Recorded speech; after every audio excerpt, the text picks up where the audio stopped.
Ну так, я продолжаю слушать диалог. Полпути, как я понял, уже преодолели. Despite the fact that not a single book or manuscript is mentioned in his will.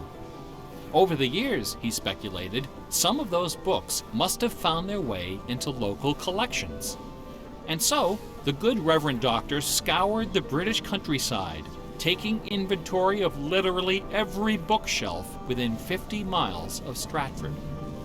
Not a single book from the library of William Shakespeare was discovered.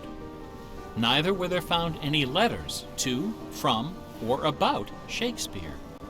Furthermore, no references to the folklore, local sayings, or distinctive dialect of the Stratford area could be found in any of Shakespeare's writings.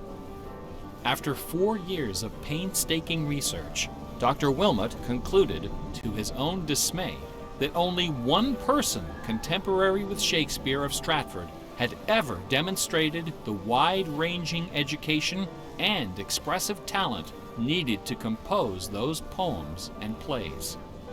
That man was the multilingual author, philosopher, and statesman, inventor of the scientific method, chancellor to the courts of Queen Elizabeth and King James, Sir Francis Bacon. Dr. Wilmot never dared to publish his theory, but before he died, he confided it to a friend, James Cowell, who, in 1805, repeated it to a meeting of the Ipswich Philosophical Society. The members of the society were suitably outraged, and the scandalous matter was quickly forgotten. Then, in 1857, a lady from Stratford, Connecticut, published a book called The Philosophy of the Plays of Shakespeare Unfolded. In this book, Miss Delia Bacon, no relation to Francis, claimed that the works of Shakespeare were written by a secret cabal of British nobility, including Sir Walter Raleigh and Sir Philip Sidney, as well as Sir Francis Bacon. Delia Bacon's book electrified the world of letters. Battle lines were drawn between the orthodox Stratfordians and the heretical Baconians. Literary societies and scholarly journals were formed to debate the evidence. Hundreds of pamphlets, newspaper articles, and essays were published defending each side and ridiculing the opposition with that self-aggrandizing viciousness peculiar to tenured academics. Armed with her explosive book, Delia Bacon journeyed to Stratford-upon-Avon and, unbelievably, obtained official permission to open Shakespeare's grave. However, when the moment came to actually lift the stone, Delia's self-doubt precipitated a catastrophic nervous breakdown. She later died penniless in a madhouse. Around 1888, things began to get a bit out of hand. U.S. Congressman Ignatius Donnelly of Minnesota became interested in the Shakespeare controversy. One day, browsing through his facsimile copy of the First Folio of 1623, he noted that the word bacon appeared on page 53 of the Histories and also on page 53 of the Comedies. He also noted that Sir Francis Bacon had written extensively on the subject of cryptography. Donnelly began counting line and page numbers, adding and subtracting letters, drawing lines over sentences, circling words, and crossing them out. The result was a complex and virtually incomprehensible algorithm, which he claimed was invented by Bacon to hide secret messages inside the First Folio. The greatest Easter egg hunt in the history of Western civilization had begun. Here are just a couple of the sillier highlights. A doctor named Orville Owen of Detroit constructed a bizarre research tool he called the Wheel of Fortune. This wheel consisted of 2 giant wooden spools wrapped with a strip of canvas 2 feet wide and 1,000 feet long. Onto this canvas, he glued the separate pages of the complete works of Bacon, Shakespeare, Marlowe, Greene, Peele, and Spenser, together with Burton's Anatomy of Melancholy. By cranking the spools back and forth, Dr. Owen could quickly zip across the pages in search of clues and cross-references. Employing a large team of secretaries and stenographers, Owen claimed to have uncovered a complete alternative history of Elizabethan England, as well as several entirely new Shakespeare plays and sonnets. Listen to this hidden verse, supposedly penned by the mighty bard himself, which inspired Dr. Owen to build his Wheel of Fortune.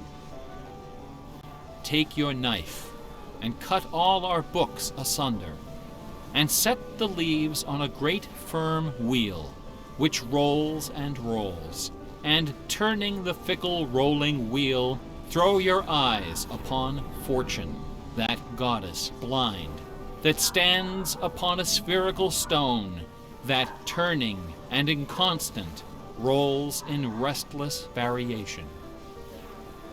After publishing 5 thick volumes of this rubbish, Owen announced the discovery of an anagram, indicating that Bacon's original manuscripts were buried near Chepstow Castle on the River Wye. Owen spent the next 15 years and thousands of dollars excavating the bed of the river with boat crews and high explosives. He died before anything was found. A fellow named Arnsberg wrote an entire book based on the analysis of the significance of a suspicious crack in the tomb of Bacon's mother. A Ray of Sanity finally appeared in 1957. To those familiar with the science of cryptology, the name William Friedman needs little introduction. During World War II, Colonel Friedman was the head of the U.S. Army's Cryptoanalytic Bureau. He is credited with cracking the Japanese Empire's most sensitive cipher. After the war, the colonel decided to apply his expertise to the study of the Shakespeare ciphers. He interviewed several of the experts in the field and prepared a detailed scientific analysis, which he published under the title The Shakespeare Ciphers Examined. His conclusion? In a word, bunk. According to the standards of cryptologic science, not one of the hidden messages purportedly discovered in Shakespeare's works was plausible. The rules used to extract these messages from the texts were non-rigorous, wildly subjective, and unrepeatable by anyone except the original decipherer. The people involved were not being dishonest. They were channeling their preconceptions. They were trapped in a labyrinth of delusion, mining order from chaos. Anglers in a lake of darkness. Lear, Act 3, Scene 6. You would think that Friedman's cold and ruthless exposure would be enough to silence the heretics once and for all. Not a chance. The books and TV specials and websites and conferences and doctoral dissertations keep right on coming. I should point out that the Shakespeare authorship issue is not only the preoccupation of cranks and weirdos. A substantial number of respected authors and Shakespeareans have expressed serious doubts about the traditional origin of the plays. The list includes Nathaniel Hawthorne, Ralph Waldo Emerson, Walt Whitman, Henry James, Sam Clemens, Sigmund Freud, Orson Welles, and Sir John Gielgud. Living skeptics include the artistic director of the New Globe Theatre, Mark Rylance, Michael York, Derek Jacobi, Kenneth Branagh, and even that most revered and scholarly of contemporary Shakespearean actors, Keanu Reeves. The current leading candidate for the authorship is Edward de Vere, the 17th Earl of Oxford, a theory first proposed in 1920 by an English schoolmaster with the unfortunate name J. Thomas Looney. What is it about Bach, the Bible, and the works of Shakespeare that inspires this intense scrutiny? Nobody's looking for acrostics in Chaucer or Keats. There are no hit CDs of the secret chorales of Wagner or Beethoven. For the answer, we need to recognize the unique roles which the Bible and Shakespeare have played in the development of Western culture. No other single work of literature has influenced modern English more than the translation of the Holy Bible published in 1611 under the auspices of King James I. The King James Bible exemplifies the meaning of the word classic.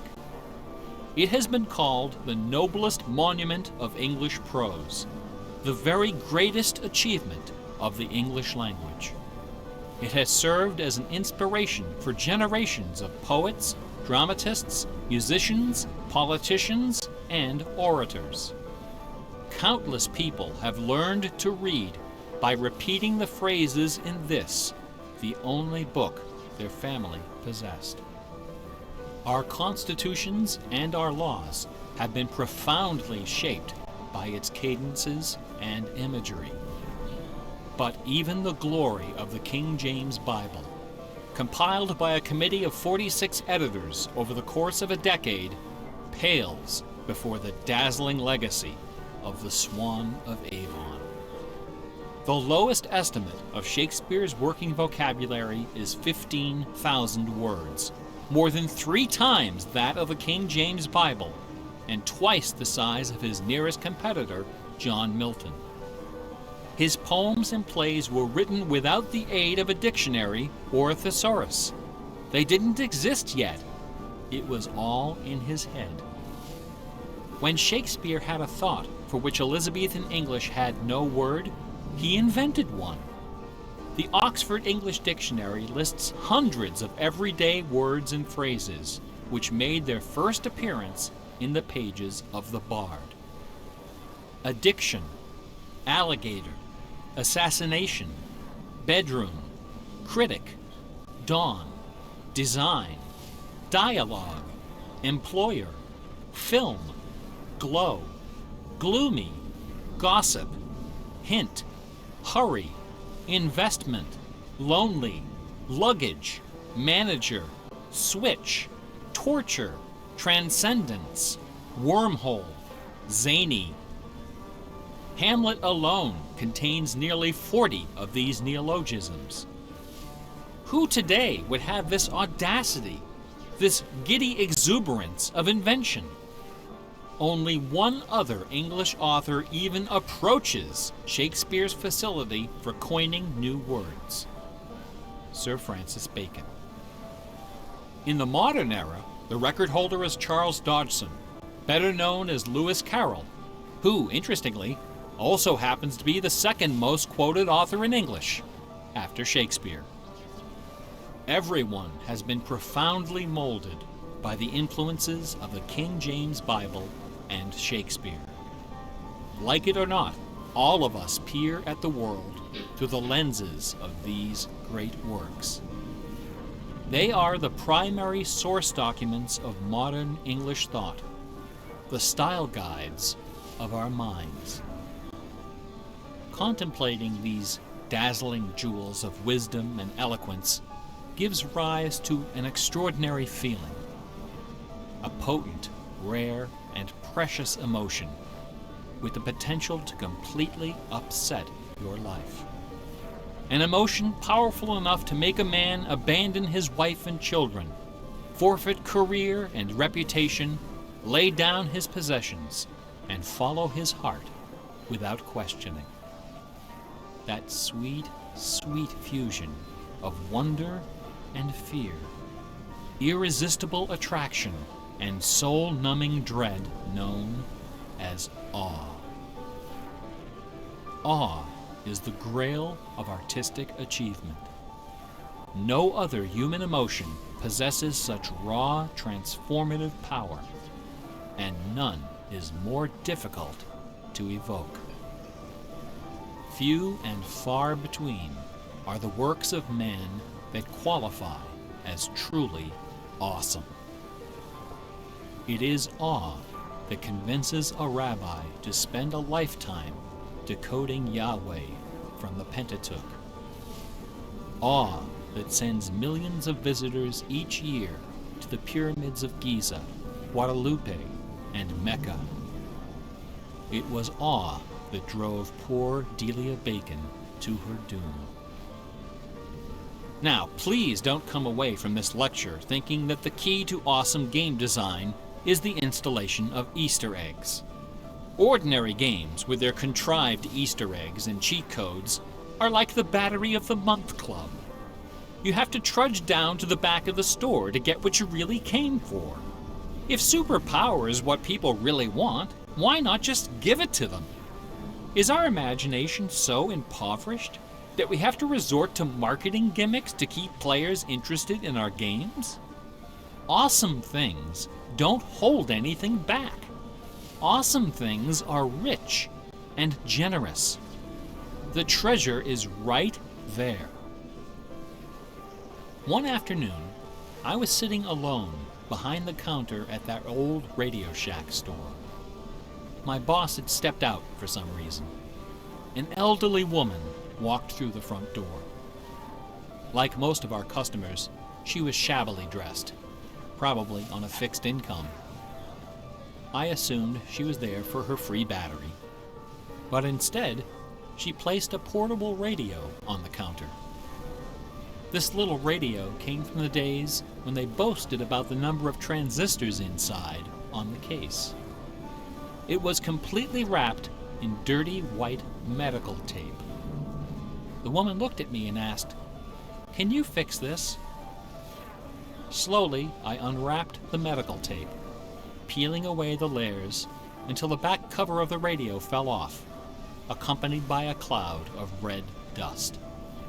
The interior of the radio was half eaten away by battery leakage and corrosion. I looked at the radio. I looked at the old woman.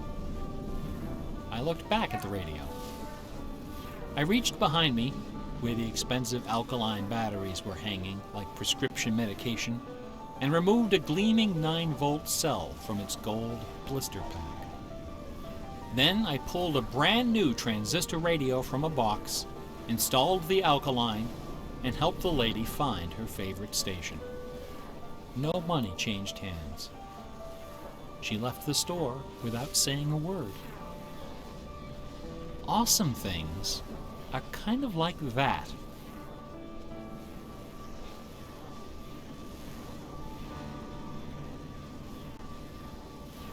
Bach offered his students very specific insight into the source of awe. In addition to BACH, 2 other sets of initials are also associated with Bach's music. These initials are not hidden in the notes. Instead, they're scrawled right across the top of the manuscript for the whole world to see. The initials are SDG and JJ. SDG stands for the Latin phrase Sole Deo Gloria, to the glory of God alone. JJ stands for Jesu Juva, help me, Jesus. Bach wrote all of his great masterpieces sub specie aeternitatis, under the aspect of eternity. He did not compose only to please his sponsors or to win the approval of an audience. His work was his worship. Bach once wrote, "Music should have no other end and aim than the glory of God and the recreation of the soul. Where this is not kept in mind, there is no true music, but only an infernal clamor and ranting." The name of the power that moves you is not important. What is important is that you are moved. Awe is the foundation of religion. No other motivation can free you from the limits of personal achievement. Nothing else can teach you the art of flight. Computer games are barely 40 years old. Only a Ну и так, собственно говоря, медленно, наверное, уже подходим к концу. Я прям уже устал слушать достаточно интересные речи.